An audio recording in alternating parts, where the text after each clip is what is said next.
Hello everyone, welcome back. இங்கிலீஷில் பேச யார் யாருக்கெல்லாம் இங்கிலீஷில் பேசணும்னு ஆசையாக இருக்குதோ அவங்களுக்கு இந்த வீடியோ ஹெல்ப்ஃபுல்லாக இருக்கும். நம்ம இன்றைக்கி டெய்லி ரொட்டீனில் என்ன பார்க்க போகிறோம்னா, நம்ம இவ்வளோ நேரத்துக்கு வந்துட்டு மார்னிங் எழுந்திரிக்கிறோமா, அதுக்கப்புறம் நம்ம என்னென்ன வேலை செய்கிறோமா அப்படின்ற டீட்டெயில்ஸ் வந்து இன்றைக்கி பார்க்க போகிறோமா. அதை நம்ம எப்படி இங்கிலீஷில் பேசலாம் அப்படின்றது பார்க்க போகிறோமா. ஃபர்ஸ்ட் வந்து டெய்லி ரொட்டீன். நான் அதிகாலையில் 4 மணி அளவில் எழுவேன் அப்படின்றத எப்படி நம்ம இங்கிலீஷ் சொல்லலாம் அப்படின்னு பார்த்தோன்னா, ஐ வேக் அப் அரௌண்ட் 4 AM.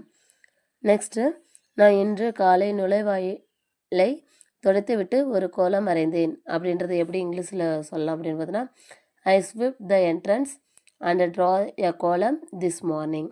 நம்ம காலையில் வந்துட்டு வாசலை துடைச்சி கோலம் போடுறன்றது தான் இது இங்கிலீஷில் சொல்லலாம். இன்னொரு டைம் சொல்கிறேன். I sweep the entrance and draw a kolam this morning. Next third one, நம்ம குழந்தைய எப்படி நம்ம ரெடி பண்ணுறோமா, ஸ்கூலுக்கு அனுப்புகிறோமா அப்படின்றத பார்க்கலாம். நான் என் குழந்தையை பள்ளிக்கு தயார் செய்து அனுப்பிவிடுவேன் அப்படின்றத எப்படி இங்கிலீஷ் சொல்லனா, I will get a my child ready for school and send them of.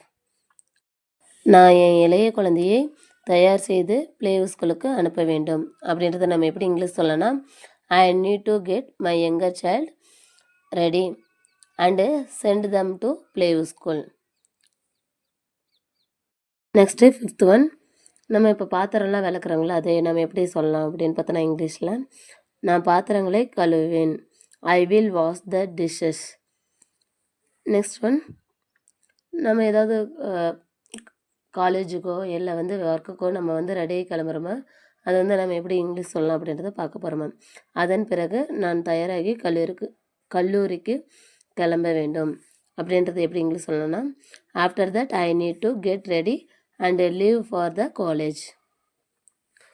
Next, இப்போது காலேஜில் ஃபேக்கல்ட்டியாக இருக்கிறோமா அப்படின்னா நம்ம வந்து ஸ்டூடெண்ட்டுக்கு விஷ் பண்ணிவிட்டு அட்டண்டன்ஸ் எடுக்கிறோமா, அது எப்படி நம்ம இங்கிலீஷ் சொல்லலாம் அப்படின்றத பார்க்க போகிறோமா.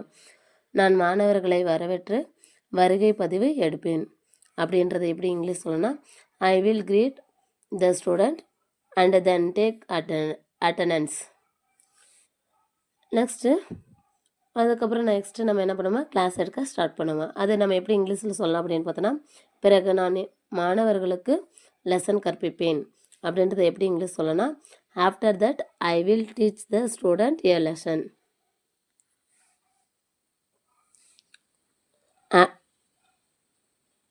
After that I will teach the student a lesson. Next, நான் வகுப்பில் மிகுந்த கவனத்துடன் இருப்பேன் அப்படின்றது எப்படி இங்கிலீஷ் சொல்லணும்னா, I will pay close attention in class. இந்த மாதிரி வீடியோலாம் உங்களுக்கு